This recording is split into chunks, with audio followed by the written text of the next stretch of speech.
네, 이슬람 극단주의 무장 세력 IS, 얼마 전 중국인 인질을 처형했다고 밝혔는데요. 중국이 테러 세력을 반드시 처벌할 것이라면서 여기에 대해 결연한 의지를 나타냈습니다.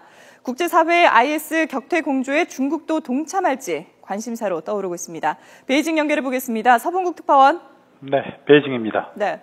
자, 중국 정부가 신속하게 사실을 확인한 데 이어서 시진핑 주석까지 비난에 가세했다면서요. 네, 시진핑 주석은 IS의 중국인 인질 처형과 관련해서 테러리즘은 인류의 공적이라며 IS의 폭력 행위를 강도 높게 비난했습니다. APEC 회의 참석을 위해서 필리핀 마닐라를 방문 중인 시진핑 주석은 긴급 성명에서 어떤 테러 범죄도 강력히 타격할 것이라고 밝혔다고 중국 언론이 전했습니다. 중국의 최고 지도자가 외국 방문 중에 긴급 성명을 발표하는 것은 무척 이례적인 일입니다. 앞서 홍레이 중국 외교부 대변인도 성명을 통해서 중국인 판징후이가 IS에 납치돼 살해됐다면서 피해자에 대해 애도를 표하고 가족에게 위로를 전한다고 밝혔습니다. 또 인간성을 버린 폭력이라는 등 거친 수사를 동원하면서 범법자들을 반드시 법의 처벌을 받게 만들 것이라고 밝혔습니다. IS가 중국 국적의 인질을 처형한 것은 이번이 처음입니다. 앞서 IS는 선전용 영문 잡지에서 중국인과 노르웨이인 인질을 살해했다고 주장했습니다.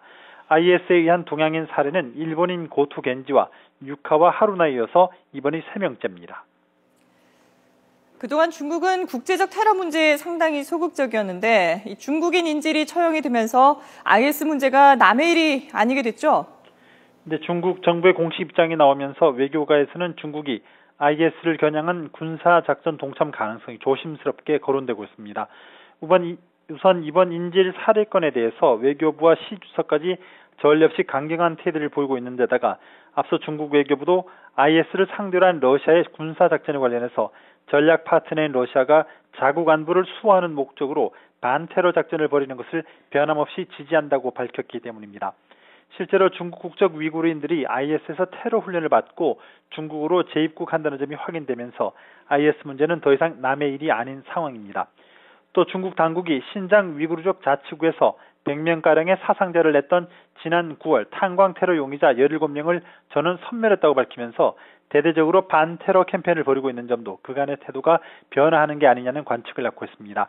하지만 서방 국가들이 그동안 중국 내 테러에 대해서 소수민족의 독립운동 억압이라고 비난한 데 대해 중국도 이른바 이중잣대를 들이대서는 안 된다고 밝혀온 만큼 중국이 IS 격퇴 전선에 동참할지는 여전히 불투명합니다. 지금까지 베이징에서 전해드렸습니다.